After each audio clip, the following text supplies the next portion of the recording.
How to apply silk wraps. Push back the cuticles and remove all non-living tissue off the nail plate. Ensure you pay particular attention to the side walls and the proximal nail fold area to make sure that all loose non-living tissue, dust and debris is removed. Use cuticle nippers to remove any loose bits of non-living tissue from the proximal nail fold carefully. Next, we're going to file the free edge into our desired shape, and we're also going to etch the nail plate with a 180, 220, 240 file really gently, really lightly, so we're not over filing that nail plate at all, but we are removing that surface shine. I always find that using these files very lightly as a cuticle pusher almost removes any non-living tissue on that nail plate that we might have missed. Then remove all of the dust.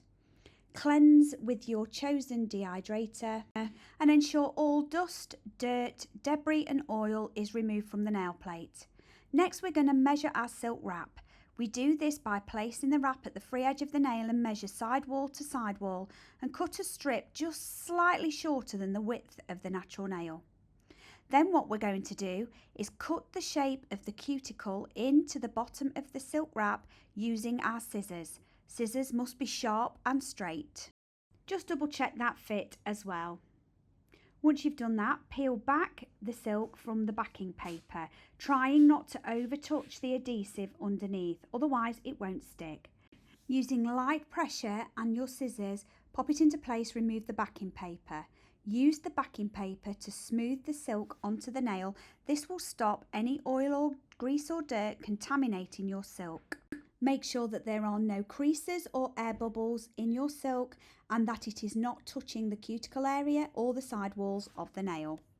Next, using our scissors, we're going to trim off the free edge of the nail, leaving just a millimetre at the edge of the free edge so that the silk isn't overhanging, because this could cause separation. So just leave a millimetre gap at the end there. Trim off any excess silk that you can see.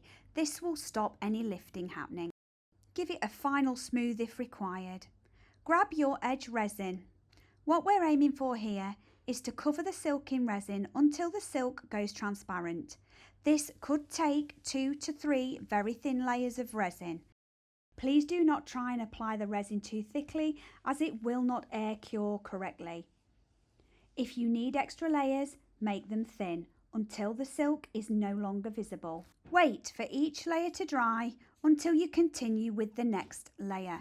Once the resin is applied and air cured, we need to spray with activator. Then wipe off any residue and buff over the nail, taking great care not to expose the silk underneath.